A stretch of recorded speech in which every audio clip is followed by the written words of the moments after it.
प्रभु को हंसाया तो से जब से अवध से चले हैं तुम उदास, पर देखने का आशय क्या है? मेरे प्रभु देख के ही कहना चाहते हैं कि लखन जानकी आपने इसे पहचाना, ये वही कछुआ है। हम क्षीर सागर में जब से सैया पे शयन कर रहे थे तो ये हमारे दर्शन का भाव लेके आया, पांव की तरफ आता तो जानकी तुम लक्ष्मी हो, लक्ष्मी रूपा थी, पंखी का पार करती, सर की तरफ आता तो लखन तुम शेष हो, घर का पार करती।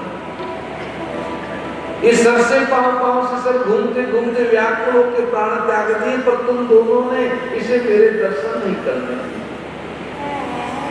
आज ये वही कछुआ केवट बना, लक्ष्मी आज तुम भी उपस्थित हो और शेष तुम भी उपस्थित हो, और तुम दोनों की उपस्थिति में ये मेरे चरण पखारेगा और तुम कुछ नहीं कर सकते इसलिए। दूसरा भाव, जब राम जी यहाँ के आए उसके बाद लक्ष्मण जी उदास से रहने। एक दिन प्रभु ने पूछा, लक्ष्मण क्या बात है, तुम ऐसे उदास क्यों रहते हो? तो लक्ष्मण जी ने कहा, प्रभु माता जी आई है, तब से चरण सेवा नहीं पा रहा। राम जी ने कहा, एक काम करो, क्या होली आने वाली है और हमारे यहाँ रघुवंश की एक रीत है, होली के दिन सब होली खेलते हैं और होली की शाम को वो भाभी से देवर मन इच्छित वर मांगते हैं, तो इस बार तुम सीता जी चरण सेवा मांग लो। लक्ष्मण जी नाचने लगे, तो वो होली कब है? राम जी ने कहा 3 रोज बाद होली है। अब होना लक्ष्मण जी को होली से नहीं वर मांगने की आतुरता ज्यादा है। जैसे होली आई दिन भर होली खेली, पर लक्ष्मण जी की होली खेलने मन नहीं है, वर मांगने का मन। शाम हुई, किशोरी जी बैठी, जानकी जी पूरा राज दरबार बैठा है और कहा भाभी से मांगा। तो भरत जी से कहा, सिया जी ने मानी। भरत जी का तो एक ही भाव है, अर्थ धर्म काम रुचि गति न चाहो निर्वाण, जनम जनम रति राम पद यह वरदान। राम जी के चरणों की प्रीति। लक्ष्मण जी की बारी आई तो लक्ष्मण जी ने कहा, पहले शत्रुघ्न को कह दो, वहां बात माना। शत्रुघ्न जी से कहा, आप मांगे, तो शत्रुघ्न जी ने कहा, भरत जी के चरणों में मेरी प्रीति हमेशा बनी है। और जैसे ही लक्ष्मण जी की बारी आई, कहा कदम भैया मांगी, तो लक्ष्मण जी ने कहा, प्रभु चरण सेवा। जैसे ही जानकी जी ने सुना, चक्कर खा के सिया जी गिर पड़ी। जैसे ही सिया जी गिरी, लक्ष्मण जी वहां से भागे। कई अम्मा कौशल्या अम्मा ने कहा, जानकी के क्या हुआ, लखन तूने ऐसा क्या कहा? पर लक्ष्मण जी तो वहां से दौड़ के सीधे राम जी के पास गए। कहा, प्रभु गजब हो गया। राम जी ने कहा, क्या हुआ? हमने माता जी से चरण सेवा मांगी, हो तो चक्कर खा के गिर पड़ी, प्रभु क्या होगा? राम जी ने कहा, मुझे क्या पता, तू जाने, तेरा काम जाने। लक्ष्मण जी ने कहा, फंसाया आप ही, पूरा रहा परिवार मेरे पीछे भाग रहा है, तो निवारण बताइए क्या करूं? तब राम जी ने कहा, लक्ष्मण तुम चरण सेवा के बिना नहीं रह सकते, तो जानकी कैसे रहेगी?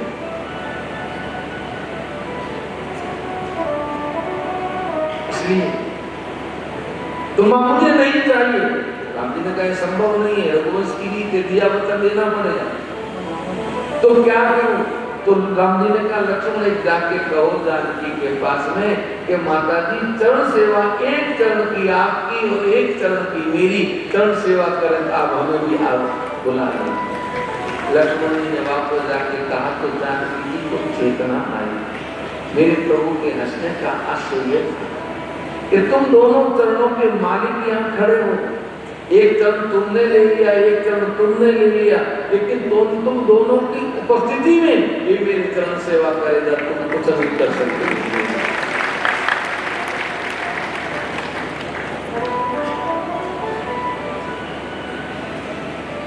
तीसरा हास्य,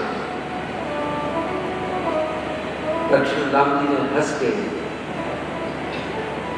जानकी जी के सामने इसलिए देखा, जानकी आपके पिता ने मेरे चरण पखार के आपका हाथ मेरे हाथ में दिया, तब उनको चरण पखारने का मौका मिला, आपका हाथ देने को कहा, पर ये दिएगा कुछ नहीं, पर अगर देगा तो मुसीबत आपकी ही। जो चरण पखारा इस आशय से हंसे, और लक्ष्मण जी के सामने लेके हंसने का ये तात्पर्य था कि तुमने रात को ही ज्ञान दिया, इसको निषाद को, और ये पक्का चेला बन गया तुम्हारा। पर संतों की अनेकों अनेक मत है, हम सबका तो नहीं कह सकते। केवट प्रसन्न, केवट का चरित्र भी बड़ा विचित्र है। अभी महाराज जी कह ही रहे थे, मुझे किसी ने कहा, मैंने कभी ऐसा मौका मिला जीवन में तो संवेदपुर में कथा गाएंगे, वहां 9 दिन केवट पे गाएंगे। केवट कहीं तो आशय क्या है, कहीं तुम्हारा मरण में जाना, इस शब्द पे अगर हम कहें तो पूरा 9 दिन भी महाराज कम पड़ जाए। कहाँ कहाँ क्या कहना चाहता है और मानस इससे क्या कहना चाहती है। पर जब खिलखिला के हंसे और प्रभु ने सोचा कि किसी के कहे कहे कह रहा है या इसका भाव भी नहीं, तो राम जी ने कहा, कृपा सिंधु गो ले मुस्का, सोई करो तेही तब नाव न जाए। प्रभु ने हंस के कहा, तुम वही करो जिससे तुम्हारी नाव को कोई नुकसान न हो। केवट ने कहा, प्रभु आपको मेरी नाव की अगर चिंता है तो एक काम कीजिए ना, आप यही रुक जाइए, ये भी तो बन ही, उधर जाना जरूरी है। राम ने कहा, हमें पार जाना है, तो केवट ने कहा, हम भी तो कह रहे हैं कि चरण पखारने का कहो, और मेरे प्रभु ने कहा, बेटी आन जलो पाए पखारो ओत मिलंग उतारहि पाई।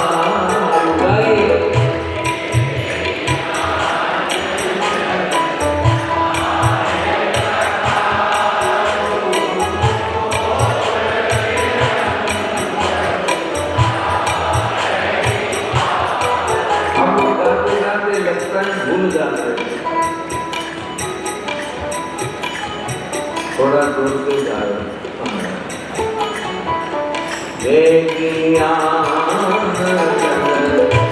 पाए पखारो ओत विलंब उतारहि पारो।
केवट राम रजाय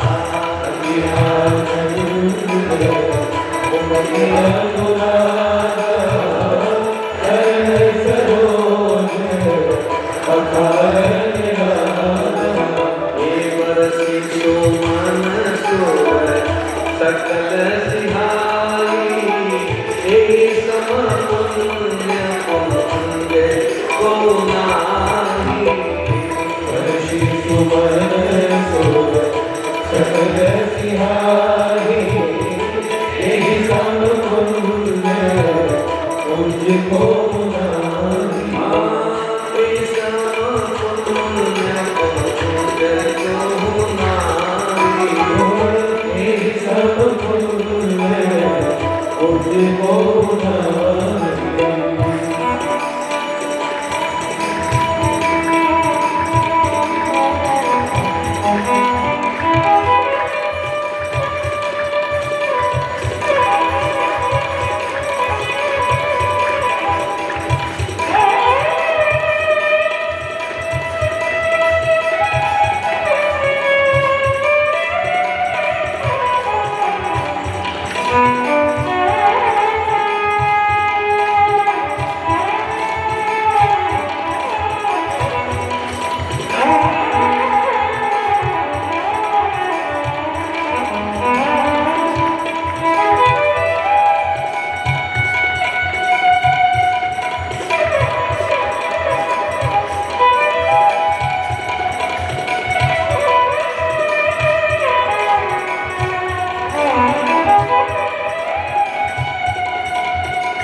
कृपा सिंधु बोले मुस्कान। जैसे ही राम जी ने कहा बेगी आन जलो पाए पखार, जा जल्दी जाके जल ले आ। रवैया रहने दो, कबा करो, संतों को करने वाला बीचों को सब जो भी आए उठा कर दे।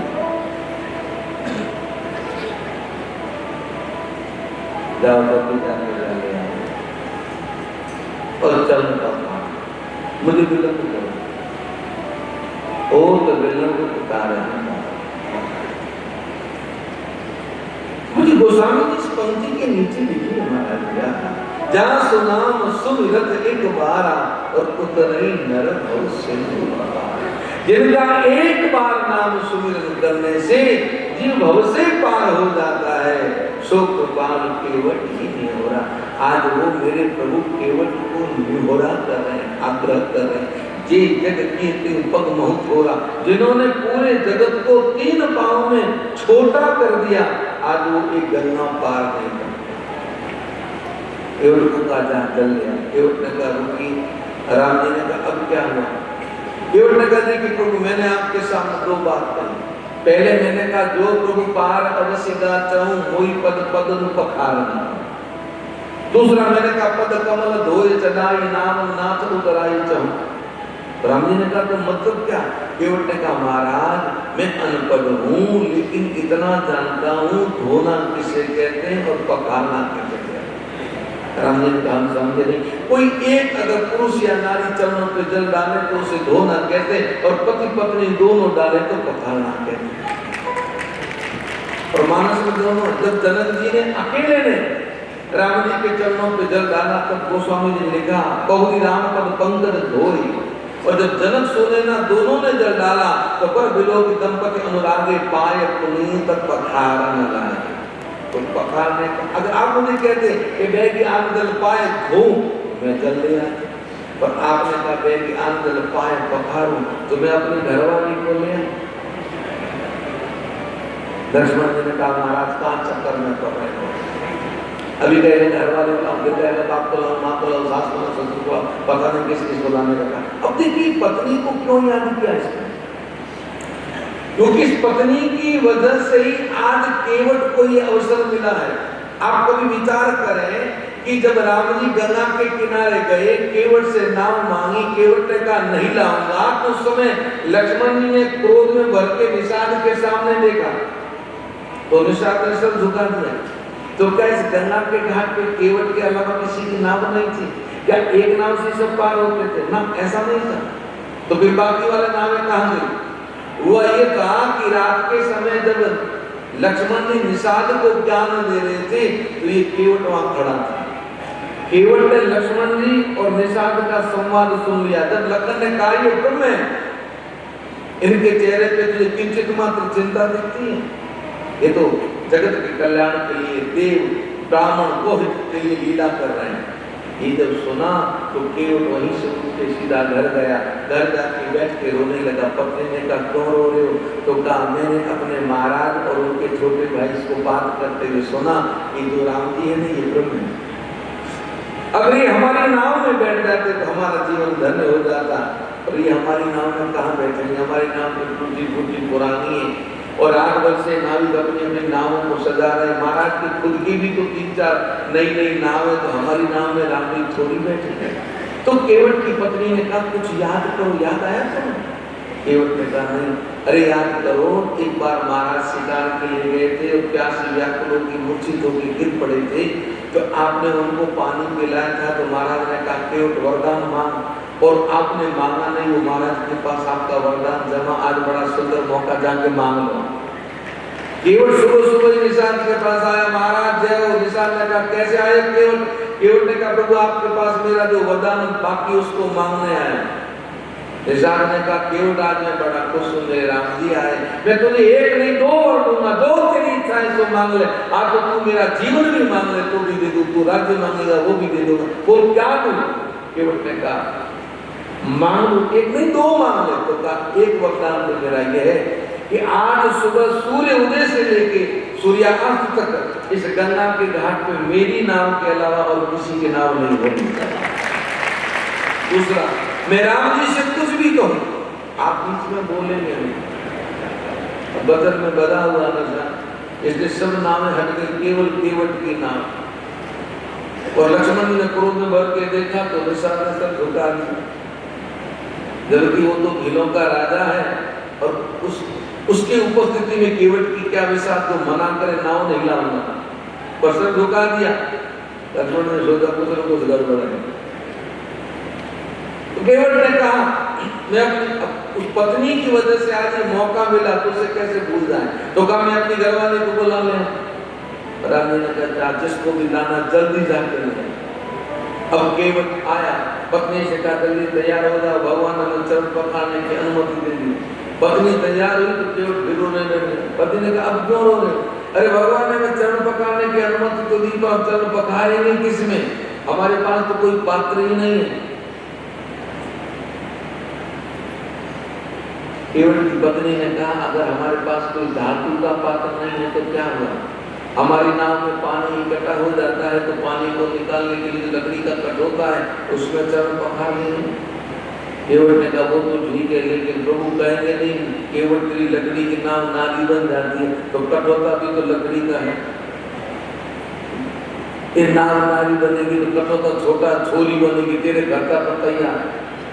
केवट की पत्नी ने कहा एक काम कीजिए, कटोते में जल भरे और कटोते में आप अपना हाथ रखें और अपने हाथ पे केवट का पांव रखाएं, तो केवट के आपके हाथ पे प्रभु का पांव रखाएं तो प्रभु के पांव के और आप कटोते के बीच में आपका हाथ रहेगा, तो प्रभु का पांव कटोते के स्पर्श होगा न कुछ गड़बड़।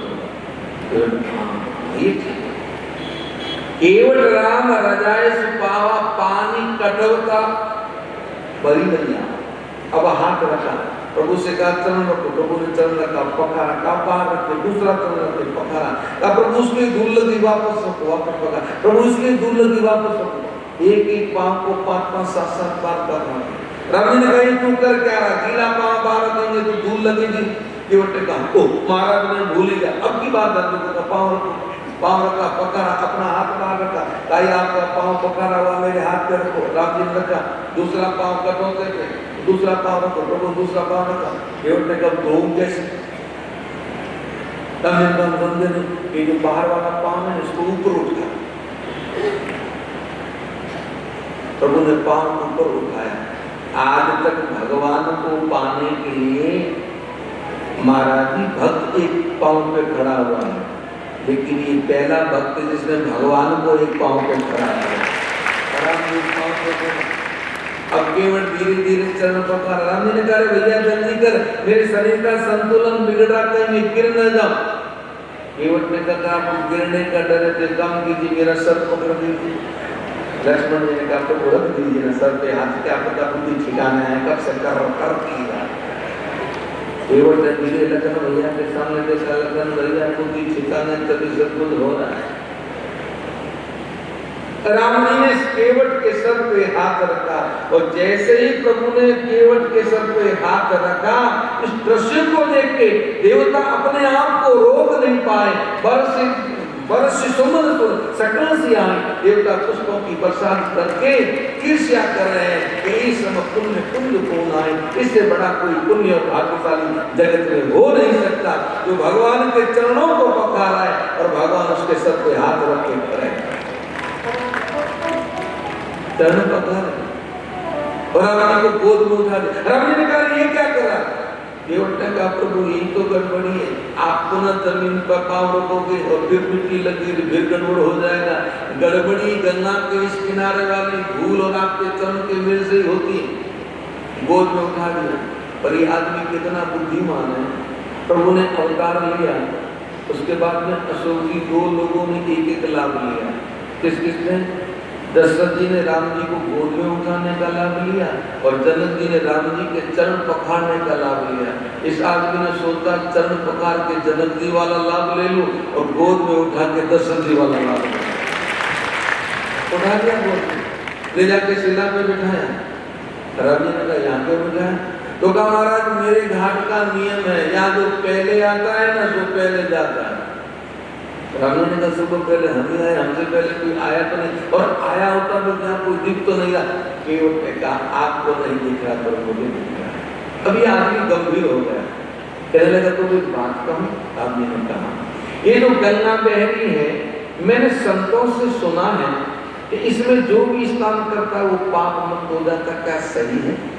राम जी ने कहा संतों से सुना, संतों ने कहा तो सही है।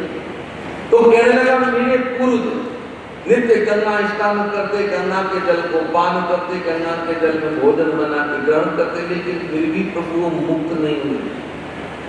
तो भगवान का तूने संतों से नहीं पूछा? तो क्या पूछा? तो क्या कहा संतों ने? प्रभु संतों ने कहा कि गंगा जीव के पापों को हरती है, लेकिन कोई गंगा के किनारे रह के पाप करता है तो गंगा उसके पापों को नहीं हरती। ये बात मैंने उस दिन भी कही थी कि अन्यत्र कहीं किए गए पापों का निवृत्ति निवारण तीर्थ पे होता है, पर तीर्थ पे किए हुए पाप का निवृत्ति पर कहीं नहीं होती। अन्य किए पाप तो यहाँ के हम भजन करके, स्नान करके, संत दर्शन करके, आशीर्वाद पाके मुक्त हो सकते हैं, पर यहाँ रह के पाप करोगे तो कहाँ मुक्त हो गए?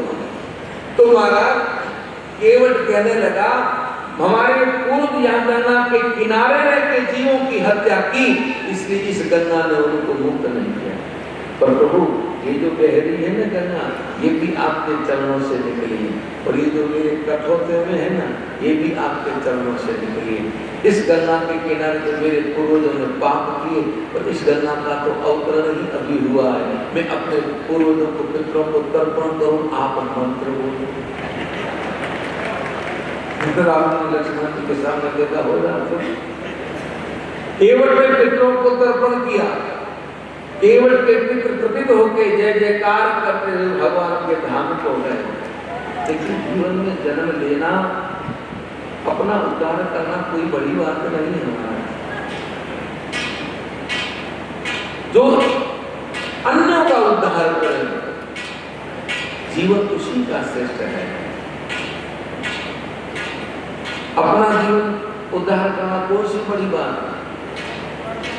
इसलिए संतों को श्रेष्ठ क्यों कहा गया है कि संत अपने लिए नहीं जीता, मगर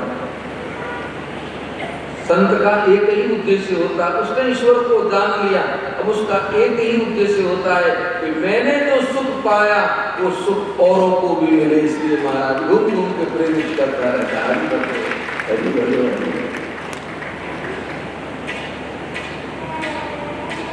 पितरों का तर्पण किया, इसने सोचा कि भगवान के चरण की रज लगते ही पत्थर की शिला एक दिव्य पुंज में बदल गई और मैंने प्रभु के चरणों को पखारा इस कठोर में, तो क्यों नहीं ये चरणों तक मेरे परिवार के सभी लोगों को दे दूं, गांव के सभी लोगों को दे दूं, तो दो दो बूंद सबके अंतःकरण में जाएंगे। दो दो कण भी अगर प्रभु के चरण के चले गए तो हम सबका जीवन दिव्य हो जाएगा। सर्वो काल चरणामृत हो। अब सभी भीड़ गए चरणामृत के लिए बारी में। सीता जी ने लक्ष्मण जी से कहा, लखन भैया चरणामृत बट रहा, हम भी चले। लक्ष्मण जी ने कहा, माता जी हम कैसे मांगे, हम क्षत्रिय हैं। सीता जी ने कहा, मांगे बिना ये देने वाला नहीं है, मांगने भी दे दे तो बड़ी बात है। लक्ष्मण जी ने जाके हाथ किया। केवट ने कहा क्या है? लक्ष्मण जी ने कहा चरणामृत। केवट ने कहा बेवकूफ दिख गए जो पंक्ति में खड़े हैं। लक्ष्मण जी को क्रोध आया, सीता जी ने इशारा किया कुछ कहना मत भैया, नहीं तो बारी आने पे भी नहीं। सीता जी लक्ष्मण जी की बारी का इंतजार करने लगे। सबने चरणामृत किया, सबको चरणामृत देख के केवट अब नाव किनारे गए। प्रभु को कहा बैठे, राम जी ने जानकी जी को बिठाया, फिर स्वयं बैठे, फिर लखन, फिर निषाद, अब केवट ने नाव को चलाया। ब्रह्मानंद जी महाराज कहते हैं धीरे धीरे वो नाव चलाता, धीरे धीरे वो नाव चलाता, मन में गीत खुशी के गाता, मन में गीत खुशी के गाता, प्रभु रहे इस मन में, खुश रहे मेरे मन में, हरि रहे इस मन में, खुश रहे मेरे मन में। रोज बैठा हूँ अपनी नाव में, रोज बैठा हूँ अपनी नाव में। मेरी छोटी सी है नाव, तुर जादू कर पाँव, डर लागे मेरे राम, जैसे बैठा हूँ कोई नाव में, हो कैसे बैठा हूँ कोई नाव में।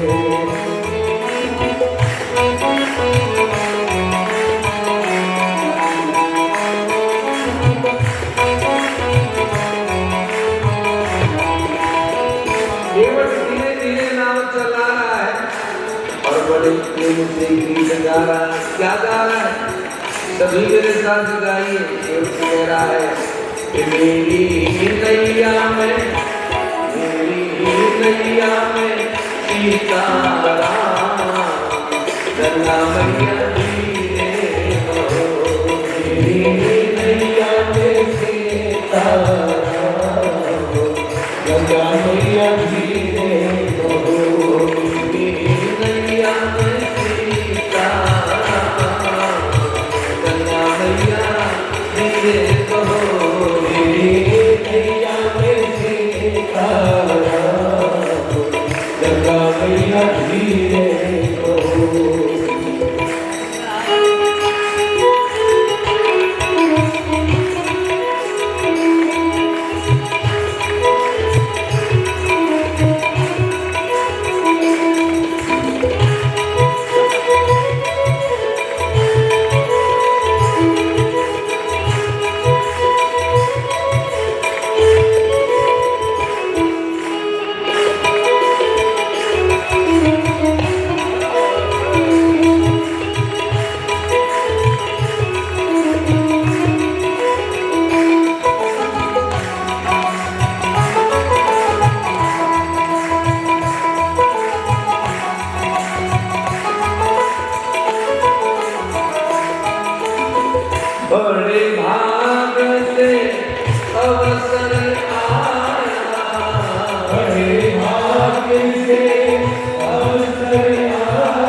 गंगा मैया धीरे बहो।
इनके हवाले कर अपनी नैया, इनके हवाले कर अपनी नैया, बन जाए तो केवैया, बन जाएंगे ये तो केवैया, तेरा कर देंगे, तेरा कर देंगे मेरा, गंगा मैया धीरे बहो। तेरा कर देंगे मेरा पार, गंगा मैया धीरे बहो। तुझे कर देंगे भव से पार, गंगा मैया धीरे बहो।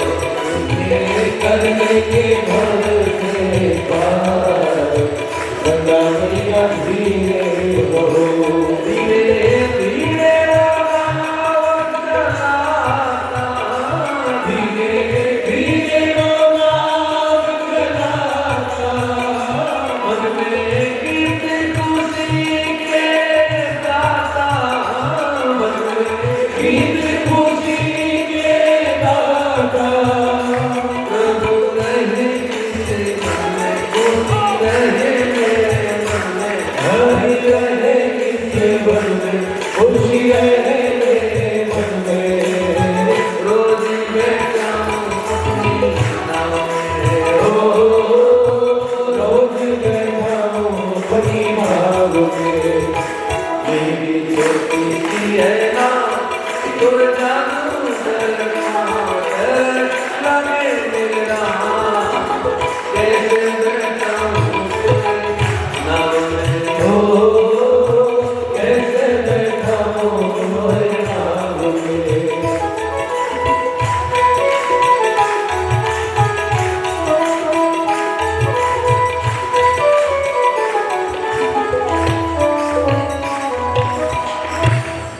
केवल धीरे धीरे नाम चला रहा है और बड़े प्रेम से गीत गा रहा है कि मेरी नैया में सीता राम, गंगा मैया धीरे बहो। देखिए पूर्व में भी मेरे प्रभु ने, अब संतों के साथ मत बैठो भाइयों, ये जो संतों के स्थान में आप लोग आके घुस जाते हो, जो भी संतों के अलावा लोग बैठे हैं उनसे मेरा निवेदन है कि या तो उधर जाके बैठ जाए या इधर आ जाए, इस तरफ आके बैठ जाए, थोड़ी मर्यादा रखते भाई।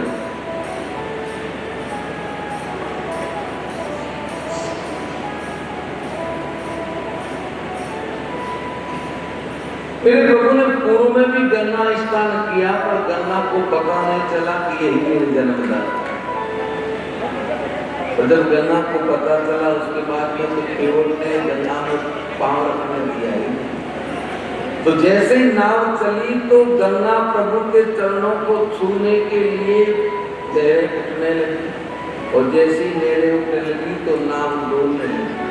तो केवल गंगा मैया से कहता है, बड़े भाग से अवसर आया चरण धोई।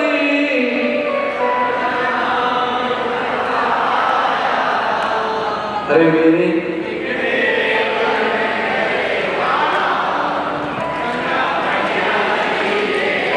बड़े भाग से ये अवसर मिला मुझे। मैंने प्रभु से कहा आप हमें चरण पकड़ने की अनुमति दें, हम आपको नाव में बिठा के पार ले जाएंगे। प्रभु ने हमें चरण पकड़ने की अनुमति दी। अब अगर हम पार नहीं ले गए तो हमारे चरण पखारे व्यर्थ चले जाएंगे। भैया आप थोड़ी सी धीरे बहो ताकि हम उस किनारे जा सके। गंगा के भीतर से आवाज आई, केवट तू बड़ा भोला है, ये जो तेरी नाव में बैठे इन्हें पहचान, इनके हवाले करी अपनी नैया, बन जाएंगे ये तो भैया। अरे तेरा कर देंगे बेड़ा पार, गंगा मैया हीरे को ये तुझे कर देंगे भव से पार, गंगा मैया हीरे को। ये नाव तो इनके हवाले कर दे, ये तेरी जीवन की नाव और ये तेरी नाव दोनों को पार ले जाएंगे।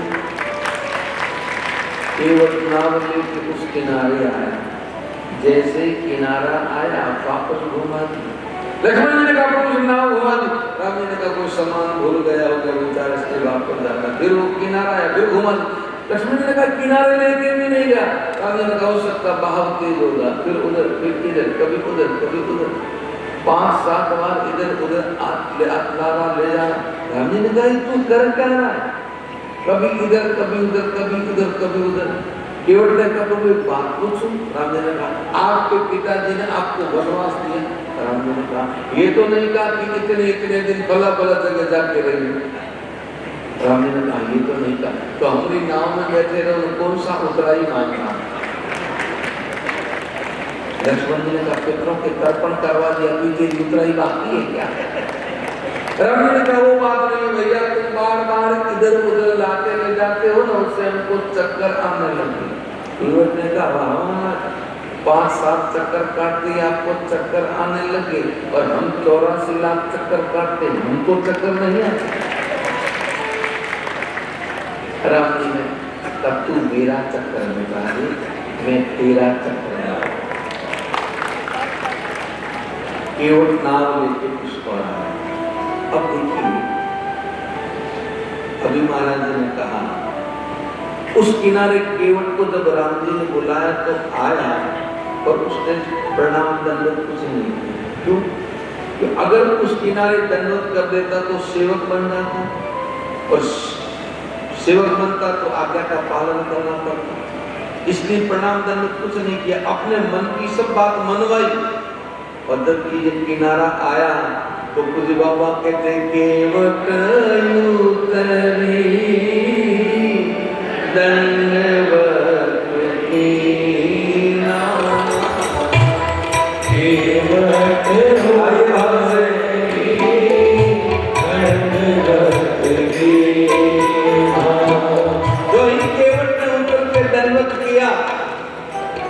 लक्ष्मण जी ने कहा गोरे उधर तो बड़ा कर रहा था, अब क्या हुआ।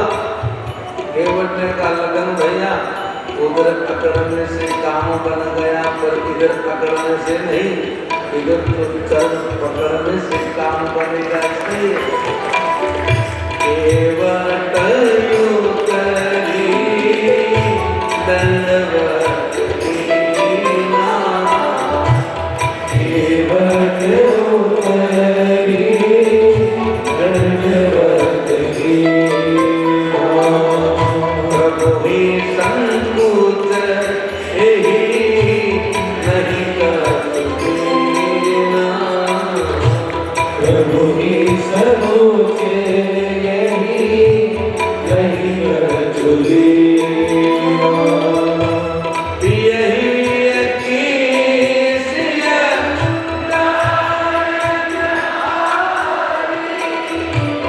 Yeah.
बधूरी याद दीन विधि कवि बड़ी आजो दीन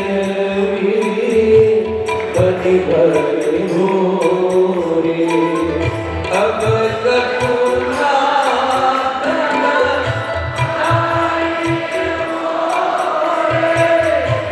हम कछुना धन चाहिए मोरे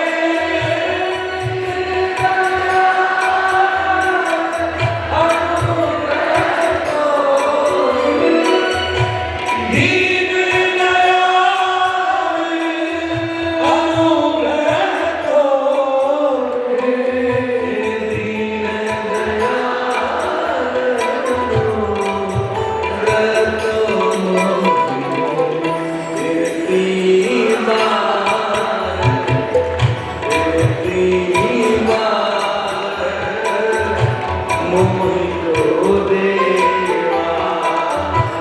गिरती बार कोटि जो देवा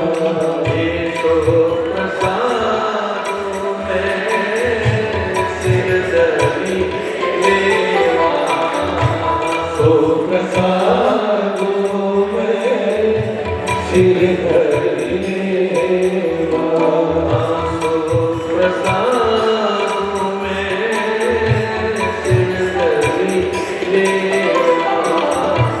सो प्रसादो में सिर धरि लेवा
केवट ने जो ही प्रभु के चरणों में दंडवत किया, राम जी को संकोच हुआ इस गरीब ने करना पाया, पर आज इसे देने के लिए हमारे पास कुछ नहीं। देखिए किशोरी जी की जब विदाई हुई थी ना, तब सोलेना जी ने सिया जी से कहा, देखिए तुम ससुराल जा रहे जानती, राम इतनी संपत्ति है कि वो तुम्हें कभी कहेंगे नहीं, इसलिए सास ससुर गुरु सेवा करियो, पति रुक लगिया यसु अनुसरियो। पति के रुख को देखे राम कहे, राम की आज्ञा का इंतजार मत करना, राम के रुख को देख के तुरंत क्रिया करना। आप विचार कीजिए, जब वनवास में चले प्रभु तो सिया ने अपने सभी अलंकार त्यागने थे, तो इस मुद्रिका को त्यागा नहीं। एक कई अम्मा से कहा कि माँ ये हमें अति प्रिय है, क्योंकि इसे आर्य तो ने हम विवाह के समय दिया, इसे हम उसी के शब्दों को लिखा, शब्दों पे गौर करें। पिए हिय की सिय जानन राम जी बोले नहीं, मन में संकोच हुआ, इस गरीब को क्या मैं दूं। पति के हृदय की बात को किशोरी जी जान गई, लेकिन मनी मुद्री मन मुदित उतार, इस मुद्रिका को कुशल मन से उतारा और उतार के राम जी के हाथ में दिया। कहा आर्य पुत्र इसे राम जी ने कहा जानती है तो तुम्हारे हाथ किए हैं। सिया जी कहने लगी आर्य पुत्र जिस दिन पिताजी ने इस हाथ को आपके हाथ में दिया, तब से ये हाथ भी तो आप ही का हुआ, इस हाथ किए मेरे प्रभु ने समुद्रिका को लिया, कहे हो कृपालो ले उतराई, केवट चरण गए अकुलाई, केवट चरण गए अकुलाई। जानकी जी ने वो मुद्रिका ली, राम जी ने मुद्रिका लेके जानकी जी के हाथ से केवट को कहिए एक तेरी पुतला है।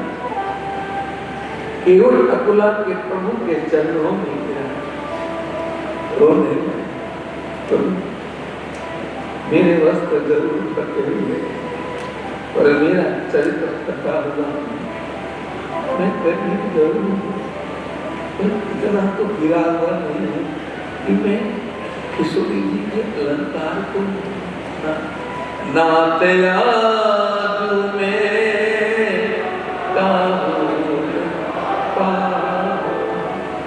आज मैंने क्या नहीं पाया, मिटे दोष दुख दारिद्रता, मेरे समस्त जन्मों के दोष मिट गए।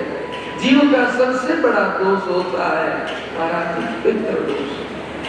केवट ने कहा आज मैं उस दोष से मुक्त हो गया। जीव का सबसे बड़ा दुख होता है जगत का आवागमन। केवट कहने लगा आज उस दुख से भी मुक्त हो गया। और संसार में गरीब कौन है जिसके जीवन में प्रभु कृपा का धन नहीं, वो सबसे बड़ा गरीब हमारा है। पैसा तो बहुत होगा, और जो पैसा होता है यहाँ चलने वाला अशोक भी वो पैसा यही रहता है, वहां नहीं जाता। लेकिन ये जो साधु बैठे संत महात्मा, इनके पास जो पैसा है ना, वो पैसा यहाँ तो चल रहा है, सो चल रहा, पर वहां पे भी चल रहा है। तो धन कौन है कि जिसके जीवन में भगवान की कृपा का धन नहीं, भगवान नाम का धन नहीं, वो सबसे बड़ा दर्द है। केवट ने कहा प्रभु आज वो मेरा दर्द भी मिट गया क्योंकि आपकी कृपा का धन मिल गया। बहुत कालों में कीन मजदूरी, मैंने बहुत काल तक मजदूरी की इस नाव में बैठा के यात्रियों को पार लेके गया, पर आज दीन मिली बनी भरी भूमि। आज ही तो विधाता ने मुझे सही मजदूरी दी। राम ने कहा चलो ठीक है, उतराई समझ के नहीं यूं रखी। केवट ने कहा प्रभु मैं इसको यूं भी नहीं रख सकता। राम ने कहा क्यों? केवट ने कहा अगर सोने की होती तो मैं जरूर रख लेता, कभी संकट की घड़ी में बाजार में बेच के कुछ मुद्रा मिल जाती। राम जी ने कहा घड़ी सोने की, केवट ने कहा केवल सोने की नहीं, इसके ऊपर राम लिखा हुआ है, पर प्रभु राम कभी बेचा नहीं जाता। मैं इसका क्या अब कचुना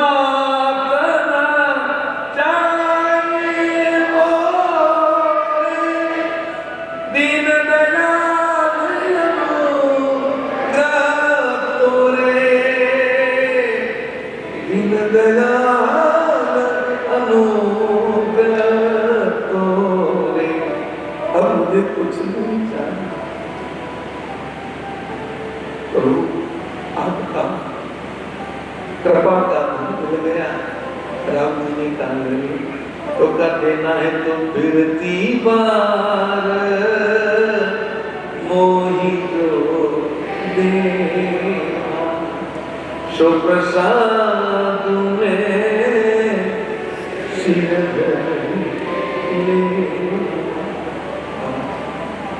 इस आदमी ने वापस किया नहीं था, वचन दे दिया जब वापस आएंगे मुझे जो देंगे उससे मुझे बाबा कहते हैं बहुत कीन प्रभु लखन सिए नहीं कछुके बदले विदा कीन करुणा भक्ति विमल बर दे। बहुत काम मेरे प्रभु ने लखन ने जानकी जी ने, पर केवट ने दिया। देखिए जब कोई लेने को तैयार नहीं तो भगवान वो देते हैं जिसके लिए वो नहीं चाहता, वो दे दिया तो कभी कोई कल्पना भी नहीं कर सकता। विदा की विदा किया क्या देखे भगति विमल बर दे, भगति विमल बर दे। भक्ति दे दी और मन को मल मुक्त कर दिया। कहा जाओ जाने का कहा तो केवट प्रभु के चरणों में और कहने लगा जाओ कहाँ मैं जाऊं कहाँ दधी चरण तिहारे जाऊं कहाँ दधी चरण तिहारे जाऊं कहाँ दधी चरण तिहारे जाऊं कहाँ दधी चरण तिहारे ताको नाम पतित पावन जन, ताको नाम पतित पावन जन, प्रियति आदम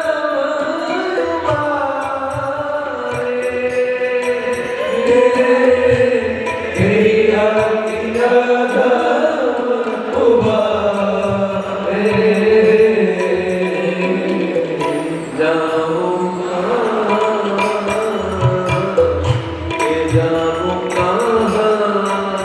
तभी चरण तुम्हारे। जाओ कहाँ नहीं शरण तिहारे। कापो नाम मेरा कापो नाम बिराई बिराद हित।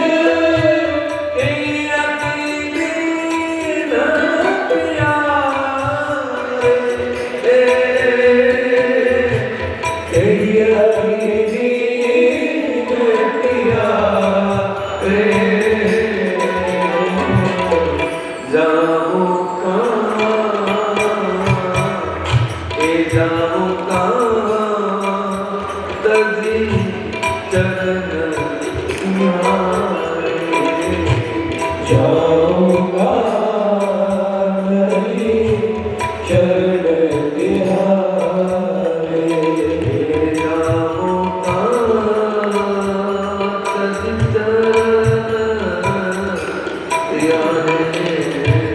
जाऊंगा नहीं शरण तिहारे।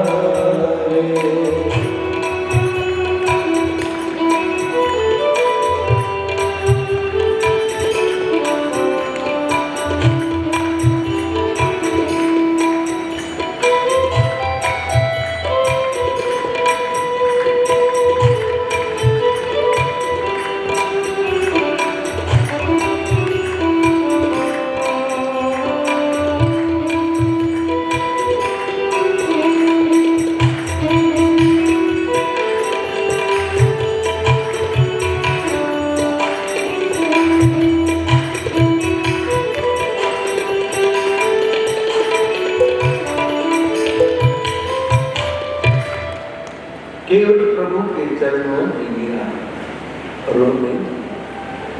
मैं कहूँगा किसका नाम जगत में पतित पावन है, किसने अपनों का उद्धार किया। राम जी ने कहा तेरा परिवार केवल कहने लगा जब रुद्र पाती सब तज भजन करो। मुझे अपने संग में राम जी ने जबरदस्ती केवट को नाम में बिठाया और विदा कि आदमी उस किनारे आया, पत्नी बच्चे दौड़ के आए तो केवट ने कहा आज के बाद ये नाव नहीं तो मेरा मंदिर है। अब इस नाव में कोई नहीं बैठे। रात्रि रोज सुबह उठता है, जहाँ मेरे प्रभु बैठे उस जगह को गंगा जल से धोता है, पुष्प रखता है और गंगा के इस किनारे बैठ के उस किनारे को देखता रहता है। आग करो आएंगे, आग करो आएंगे। हम 2 घंटे किसी का इंतजार नहीं कर सकते। इस व्यक्ति ने 14 वर्ष प्रभु के आगे में पीड़ा। जब राम जी आए तो सीधे पुष्प विमान से आए तो केवल प्रभु को कह रहे हैं मैंने आपसे कहा था कि कितनी बार आप मुझे दो देंगे वो मैं स्वीकार करूंगा। आपने सोचा केवल को कुछ देना न पड़ जाए इसलिए आप सीधे आ गए।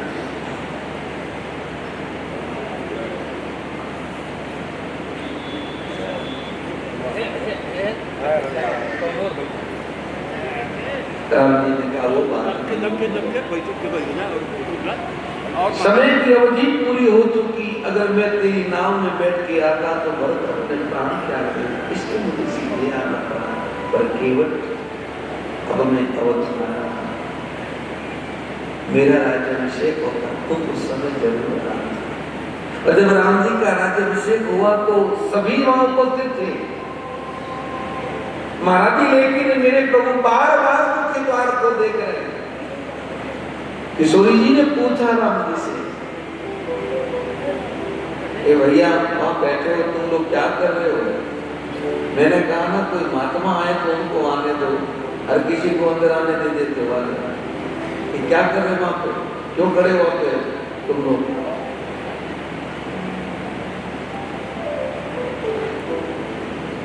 हम लोग क्यों खड़े वहां पे? हर किसी को मत देने का, कोई महात्मा आए तो आने दो, बाकी को कहो पीछे जाके बैठे, फिर क्यों आगे आते हैं?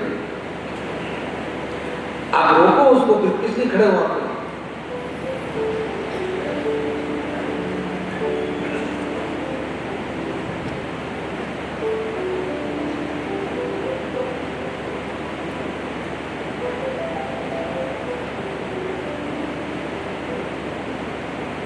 लोगों के यहाँ पे चश्मा लगा के खड़ा करना, फिर थोड़ी पुतला ही खड़ा करते, आपको क्या भी खड़ा करना, कुछ करे नहीं तो फिर किस काम को?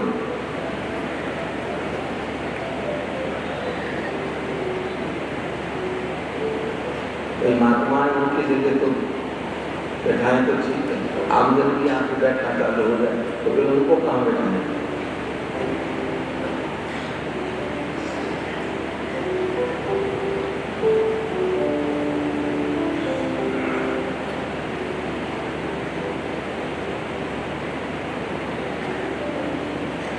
मेरे प्रभु आपके ऊपर से मुख्य द्वार को निहार रहे हैं। किशोर जी ने पूछा, प्रभु ऐसा कौन व्यक्ति आना बाकी है जो आप मुख्य द्वार पर देख रहे हैं?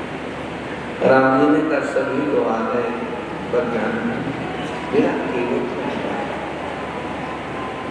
और केवल आता है, प्रभु के चेहरे पे प्रसन्नता छा जाती है। और विदाई के समय अभी कुछ गोविंद जी महाराज ने कहा था स्वामी जी ने कि सबको कुछ न कुछ दिया, सोने की जिसकी नगरी है विभीषण, उसको भी आभूषण दिए। एक केवल अति गरीब है, पर इसकी विदाई के समय इसको प्रभु ने कुछ नहीं दिया। कहा मैं तुझे कुछ दे नहीं सकता, अखिल ब्रह्मांड अधिपति अयोध्या सम्राट कहते मैं तुझे कुछ दे नहीं सकता, मैं तो तुझे केवल एक प्रार्थना करता हूँ कि तुम अवध में आते जाते रहिए और मुझे दर्शन देना।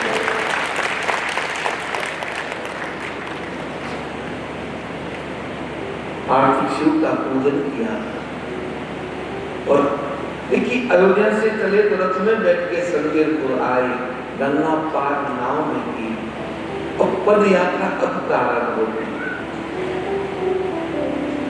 देखिए जो बात कुछ गोस्वामी जी मानस में नहीं लिख पाए, उस भावों को उन्होंने अपने अन्य ग्रंथों में वर्णन किया। पद यात्रा कैसी है, गोस्वामी जी ने बड़ी सुंदर कविता भी रामायण में झांकी की थी।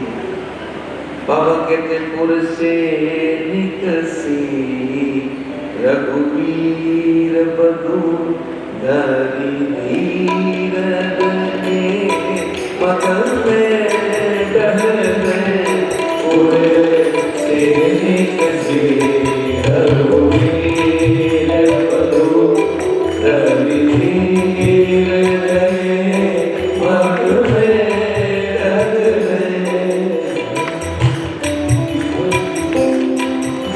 अति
जो चली जल से पुर से निकसे रघुवीर बधुपुर ये निकसे रघुवीर बधु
पुर से निकसी रघुवीर बधु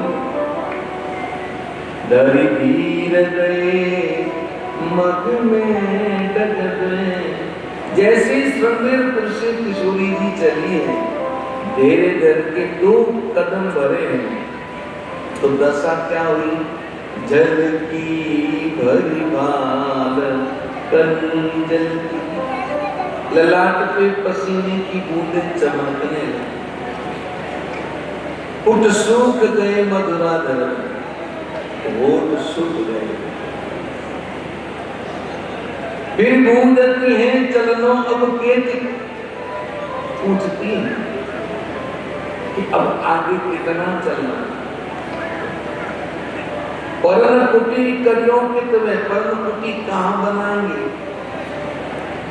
जानकी जी की आतुरता को लगे राम जी की आंखों में आंसू आ गए। कहा जानकी अगर आप थक गई हैं तो थोड़ा विश्राम करो, फिर आगे चलें। तो लक्ष्मण जी ने कहा प्रभु चल ले आओ, काबू निकाल ले आओ। लखन चल ले नहीं गए।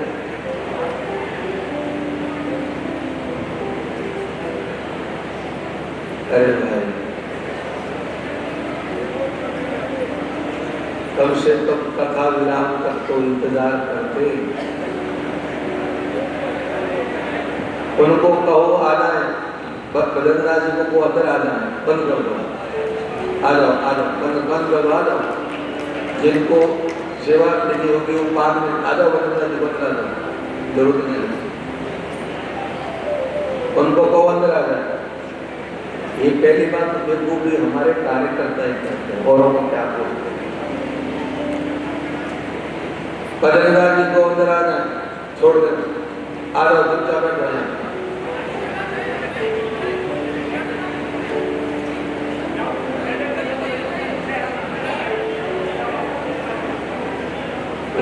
आप लोग आरती से पहले वहां जाके खड़े होते ही क्यों? मुझे समझ में नहीं आ रहा। आगे व्यवस्था करने के लिए कार्यकर्ता ही मूर्ख हो तुम लोग सब।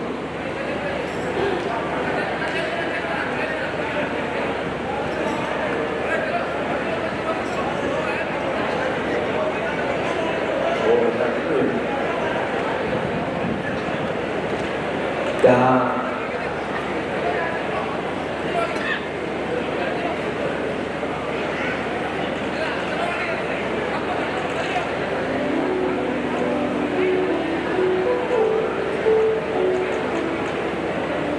लखन जी ने कहा प्रभु जल ले आओ, राम जी ने कहा जल ले आओ। लक्ष्मण जी जैसे ही जल लेने गए तो राम जी ने जानकी से कहा जानकी अब चले, थोड़ा विश्राम हो गया, आगे चले। जानकी जी ने कहा प्रभु लखन जल लेने गए, लखन लड़का है। राम जी ने कहा जानकी तुम तो कह रही थी कि मेरे देवर तो वीर हैं, धनुधर हैं, और अब जानकी जी ने कहा प्रभु मैंने पहले कहा, पर जब से सुमित्रा अम्बा ने कहा ना कि तात तुम्हारी मात दे देगी, तब से हमें लखन में दर्शन पालन करता है।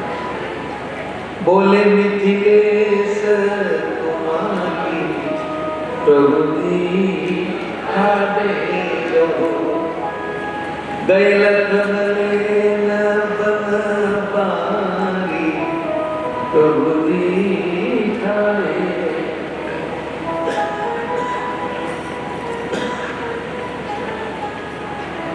बट की शीतल चाहन कटयती, बट की शीतल चाहन कटयती, तम पर पलचारी कि प्रभु जी ठाड़े रहो। बोली मिथिलेश कुमारी प्रभु जी ठाड़े रहो। ये पास में ही शीतल वट है, वो आप नीचे बैठे, आप आगे चलते हो भारत को, हम आपके पीछे चलते हैं, आपके मुख के दर्शन नहीं होते। समकन पहुंची निरखी मुख पंकज, आपके चेहरे पे देखिए पसीना चमक रहा है, तो हम आपके इस पसीने को पहुंचे। समकन पहुंची निरखी मुख पंकज, अचरा सो करियो बयारी प्रभु जी ठाड़े रहो।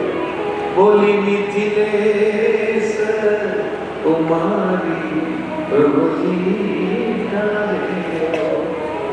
जल ले आए लगन तुम नैयो, जल ले आए लगन तो नैयो, चरणों दत्त चरण पखारी प्रभु जी ठाड़े। हमें तो अभी तक चलना मत था, सुख ही पता नहीं था, ये तो भला हो केवल था जिसने हमें चलने का स्वाद हो गया, तो चलना मत ले ले।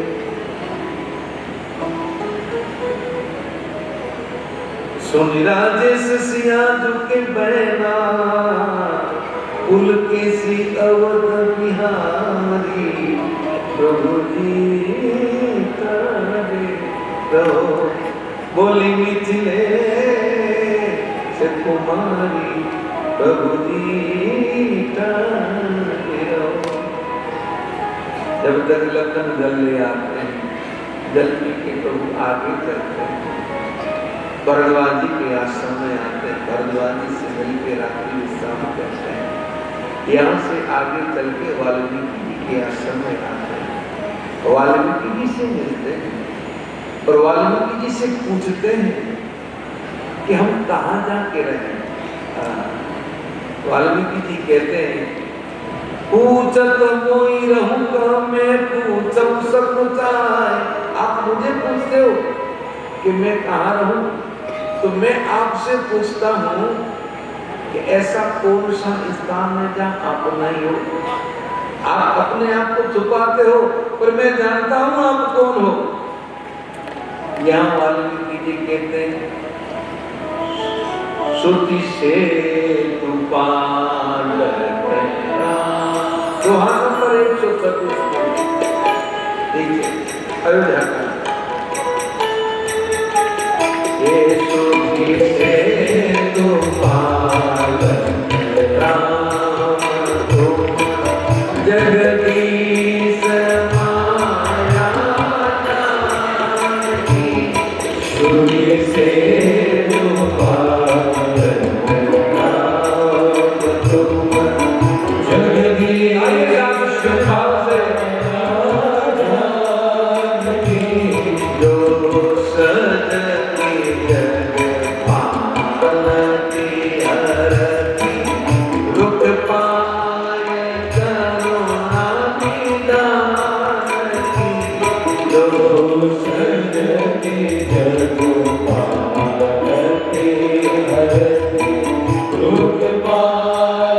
कृपा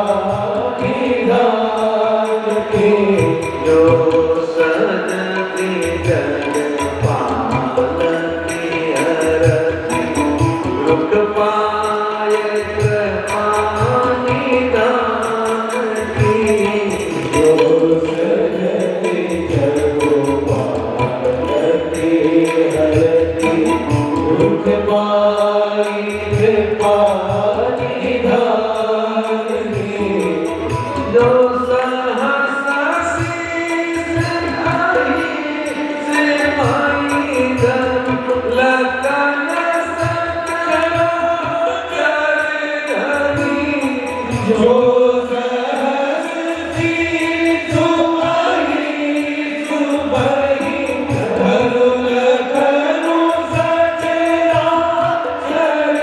धनी लखन सचराचर धनी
ऐसा कौन सा स्थान है जहां आप नहीं हो जो तुम्हें दिखाऊं था?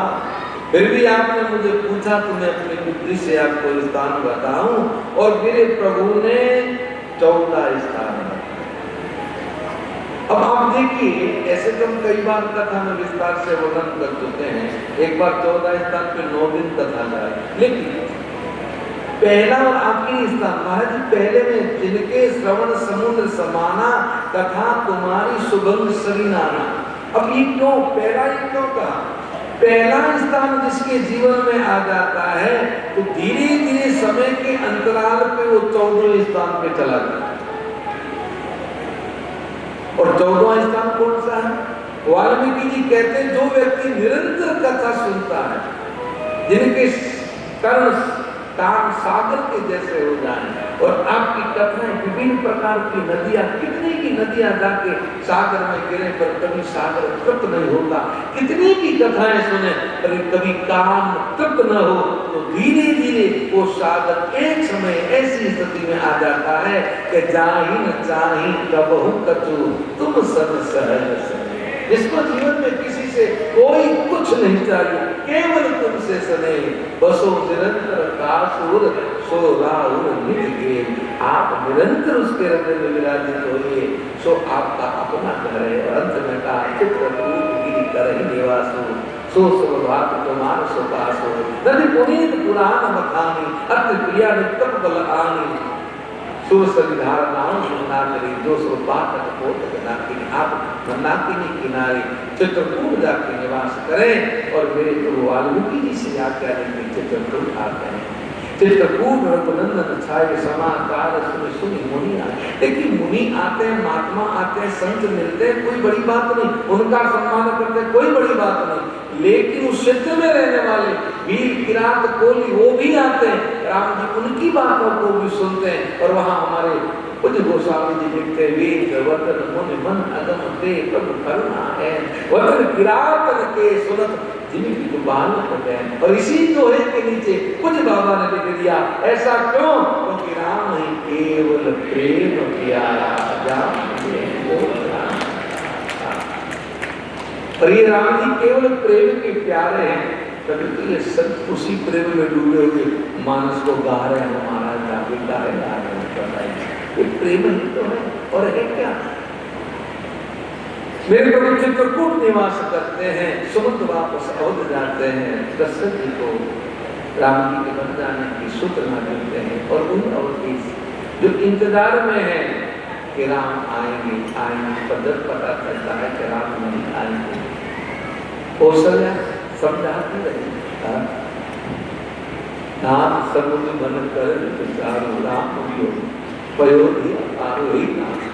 आप विचार कीजिए, राम का वियोग तो अपार सागर है। कर्णधार तुम अवध जहाज, आप कर्णधार हैं और अवध जहाज है। तो मानस लेके बैठे दोहा नंबर 153 के नीचे की पर कर्णधार तुम अवध जहाज, चढ़े सकल की पथिक समाज, धीरज धरहि पारहि पाओ, नाहि तो बूढ़ सब परिवार, नहीं तो सबके सब डूब जाएंगे। जो जी विनय धरो की मोरी, लखन राम से मिलई बहुरी, पुनः मिलेंगे। कौशल्या समझाती रही, प्रभुदेश ने एक बात कही, अब सुख कौन लाभ करे, इसे पक्कम परिणय मानस की नहीं। अब सुख कौन रहा जगमाई, देखते काम तब जगता कौशल्या। अब जीवन नहीं, मेरा राघव चला अब हम किसके लिए, मेरा राघव चला देने का राज उसको बन तो दे दिया, देने का राज उसको बन तो दे दिया। ऊंचा न हमसे इतना, ऊंचा से इतना, ये अपराध तो क्या किया, ऊंचा न हमसे इतना, अपराध तो क्या किया, मेरा राघव चला गया, अब हम किसके लिए। मैंने राम को राज देने का कहा कि कौशल्या मैंने वनवास ले लिया, पर मेरे पुत्र ने एक बार भी मुझे पूछा नहीं कि आखिर मेरा अपराध क्या है। ऐसे आज्ञाकारी पुत्र के महल त्याग के ही मुझे प्राण त्याग देने थे, पर मैं अभी तक अपने जीवन को रोके रखा। आए रघुकुल मन प्राण प्रीते, तुम बिन जियत बहु ए रघुकुल मन, हे प्राण प्रिय, आपके बिना जीते हुए बहुत जिंदगी को। राम राम कहि राम कहि, राम राम कहि राम, तनु परिहरि रघुवर विरह,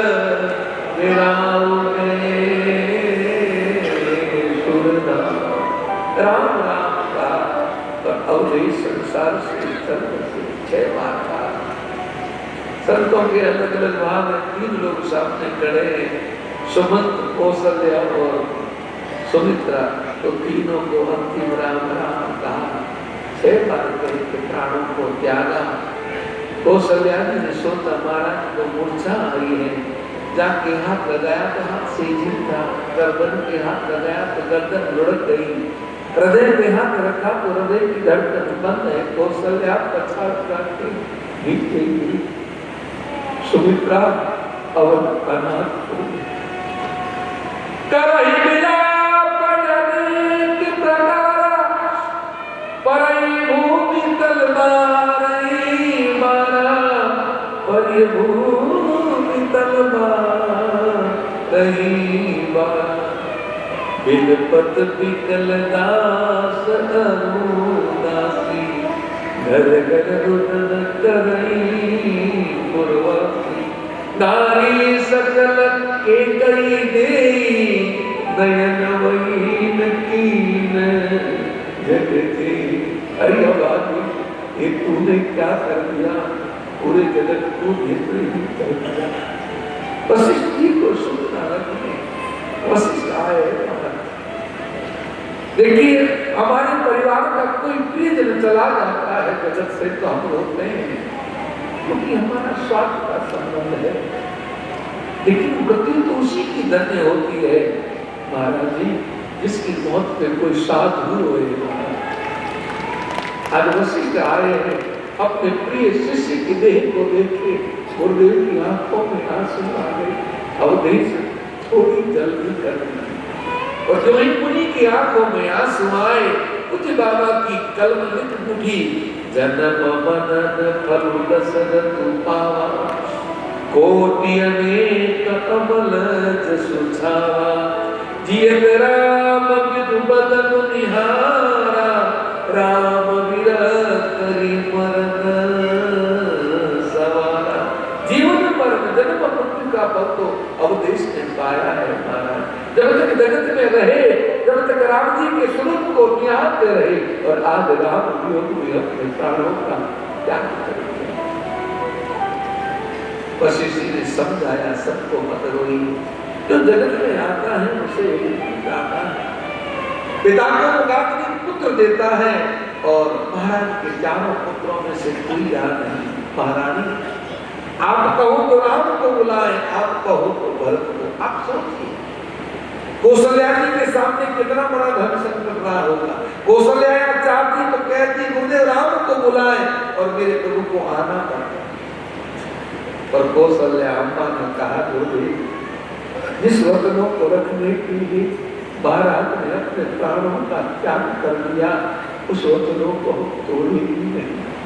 आप राम को नहीं भरत को बुलाइए लेकिन जिसकी सेवक को भेजते हैं उसे इतना जरूर कहिए कि भरत को अवध की घटना का पता न चले नहीं तो मेरे भरत को मैं जानती हूँ भरत जीवित अवध नहीं पहुंचेंगे।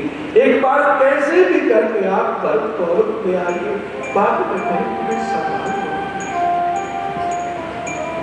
उधर भरत जी को अवध में अनंत हुए सपना आया उठे करोड़ों प्रकार की कल्पना करने लगे।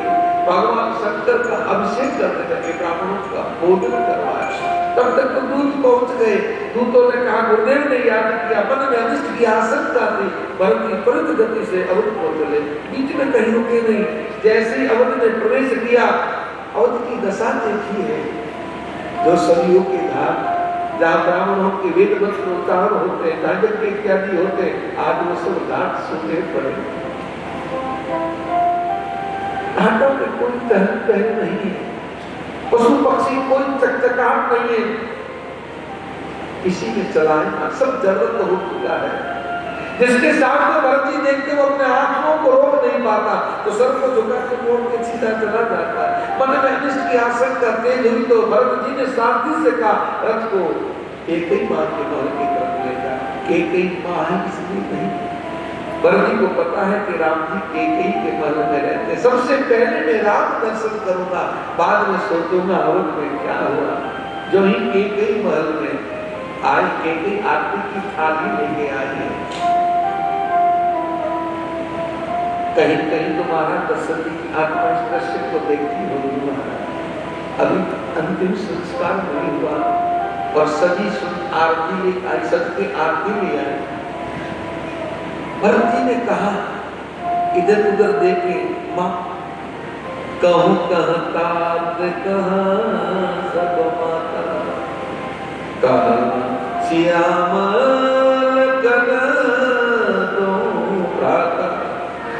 पिताजी कहाँ है माताएं कहाँ है राम जी लक्ष्मण जी कहाँ है और ये अवध इतनी दुखी और विराट क्यों दिख रही है। एक कहने लगी ताकि बात में सकल सवारी। बेटा मैंने सब बात को संभाल लिया। आपने संभाल लिया ना तेरा सहाय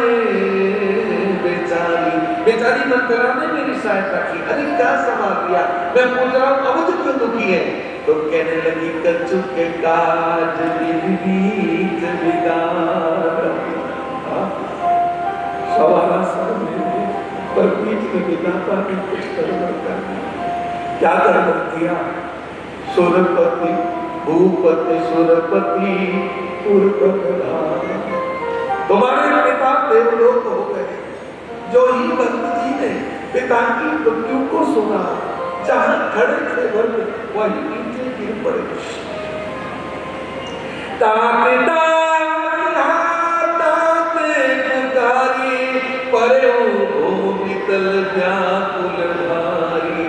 चलतन देखन पायो तोई हाथ राम नहीं सौंप मोई। मैं कितना अभागा हूँ, आप मुझे किसके भरोसे छोड़ के गए। कब से कब मुझे बुला के राम जी के हाथ मेरा हाथ लेके कहते राम मेरा तो समय हो गया, आज के बाद में तुम ही इनके बेटा हो, सब कुछ तुम ही हो। अब किसके भरोसे छोड़ के बहुरी धीर धरी उठे सवारी कहती तुमरना महतारी। अपने आप को संभाला और कहने लगे माँ पिताजी की अचानक मृत्यु कैसे हुई। आयुते समय आपने करनी कुटिल कठोर बुद्धित सद्वरनी। प्रारंभ से लेकर अंत तक केकई ने कठोर हृदय करके प्रसन्न मन से पूरी की पूरी बात कह दी।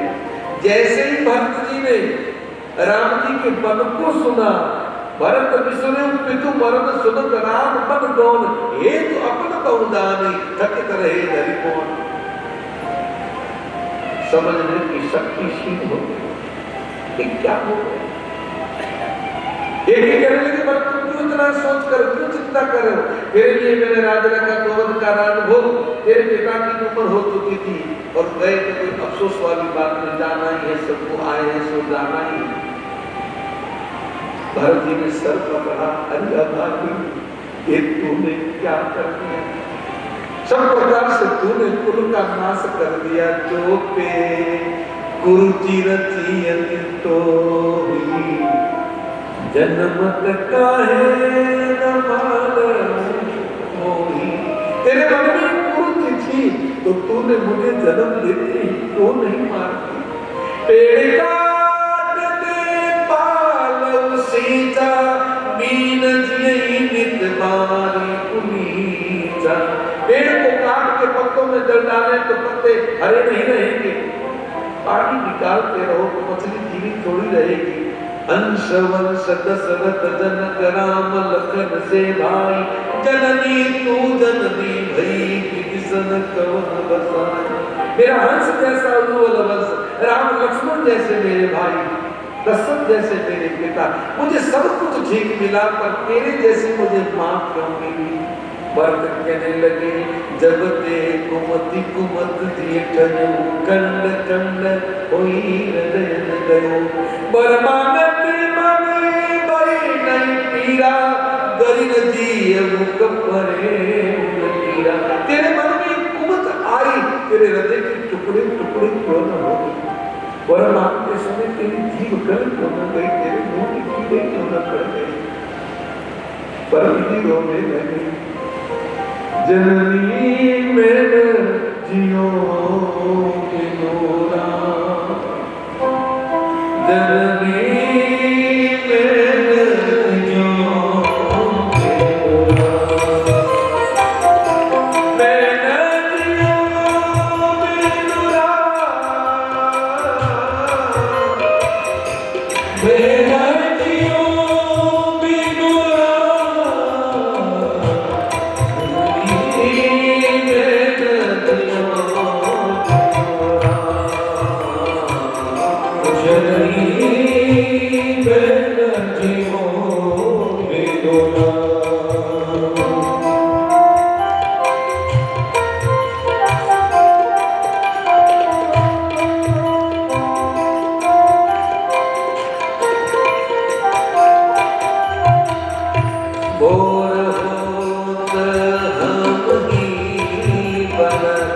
जय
तुलसीदास कौन अपराध बस, तुलसीदास कौन अपराध बस, ये भाई विधाता भय विधाता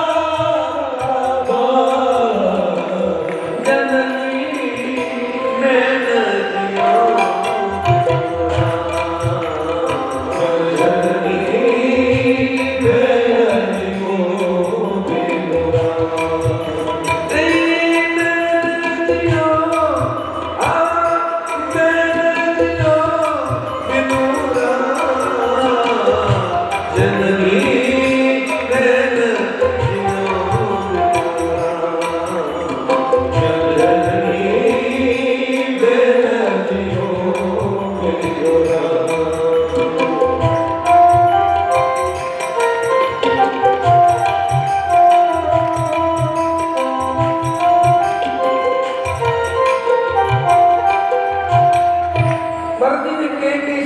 कि आज के बाद में तुम मेरी माँ नहीं, मैं तुम्हारा बेटा। मंदिर आके शत्रुघ्न जी मारते हैं, छुड़ाते हैं, कौशल्या जी के पास जाते हैं, कौशल्या जी से मिलते हैं। क्या कौशल्या जी की दशा का वर्णन किया है गोस्वामी जी ने।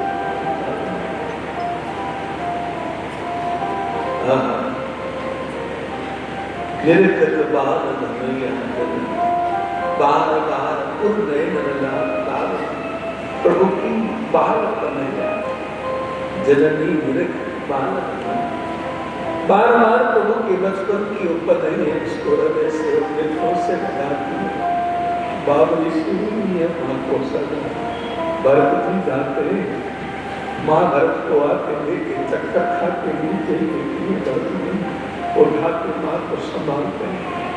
बल्कि कौशल्या जी के हृदय से लगा लोग के कहते हैं, एक ही कप जल पी जन्माना, ये जन्म तो वही का एक बार कुल कलंक दे जन्म मोही, अपदस भाग न बीज न कोई, ओ त्रिभुवन में सरिसा भागी, पाइस तीनों लोगों में उससे बड़ा अभागा कौन हो सकता है। दस तोर माप दिला जिसके कारण तुम्हारी गति हुई। कौशल्या जी ने भरत जी के सर पे हाथ रखा, कहा दोष देव किसी को दोष मत दो, वहां कोई भी सब बाप विधाता, मेरा सब प्रकार से विधाता बाप होगा। जो एक मुख लाग दिया था अदम को दाने काई दे बाता, इतना जीवन में दुख हो गया। पुत्र पुत्र बंधु वन में चले गए, पत्नी जगत से विदा हो गए, फिर भी मैं जीवित हूँ। लगता है उसे मुझे और बहुत कुछ दिखाना है। पर ने कहा मां ये सब कैसे हो गया। उस समय कहने लगी पिता वचन भूषण वसन ताप तने, पिता की आज्ञा को सुनते राम ने सब आभूषण त्याग दिए, कृष्ण हृदय कछु पहिने बल कर चाहिए, मुख प्रसन्न मन रंग न रोसु, सब कर सब विधि कर परितोषु, चले विपिन सुन शीश न लागे, रहित राम चरण अनुरागे। जैसे ही जानकी ने वन जाने का सुना राम जी का, तो साथ में हो गई।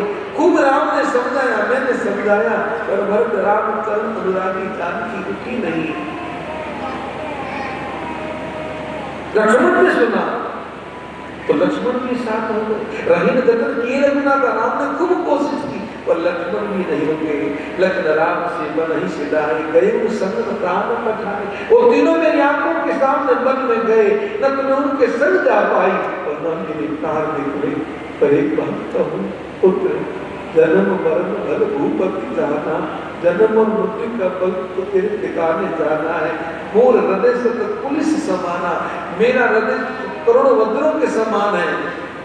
जो एक ही दुख लाग दिया, इतना दुख होने के बाद में भी मुझे जीवित रखा है। पर हमने यहाँ 22 पाप वर्णन किए। कौशल्या ने कहा बेटा ऐसा मत करो। राम जननी कहती है कि अभी नहीं, आने वाले समय में भी कोई कहेगा कि राम को वन देने में भरत की सहमति है, तो मैं कहती हूँ उसके समस्त कर्मों के सत्कर्म शुभकर्म सुकृत सब नाश हो जाएगा, तुम्हारा कोई दोष नहीं। रात बीती, सुबह हुई, वशिष्ठ आए, सबको समझाया, सुंदर विमान तैयार किया और महाराज की देह को उसमें रखा। आज अवध की प्रधान ने अपने प्रिय राजा को अंतिम विदाई दी। सरयू के किनारे पंचतत्व महाराज दशरथ जी की देह को लीन किया। वेदों में जो वर्णित है वो सभी कर्म धर्म ने किए हैं। तो घड़ी के सामने के बहुत समय भी हो गया, क्या समय अपनी गति से चलता है महाराज। तो कल विराम और 9वां दिवस है, कल रामनवमी भी है, तो हम बीच में थोड़ा राम जी का उत्सव भी कल मनाएंगे, थोड़ा भरत गीता चरित्र का दर्शन कराएंगे और फिर पीछे की कथा को सारभूत लेते हुए कथा को विराम करेंगे। हमारे संत शास्त्र कहते हैं कि 9 दिन में भी कथा न सुन पाए और विराम की कथा सुन लें तो उसे पूरी कथा सुनने का फल मिलता है। तो कल आप सभी संत महात्मा जरूर आइएगा, सभी लोग आइएगा। हमारे बीच में हमारे केशव प्रिया गौशाला और रघुवंश आश्रम को जिन्होंने अपने विचार से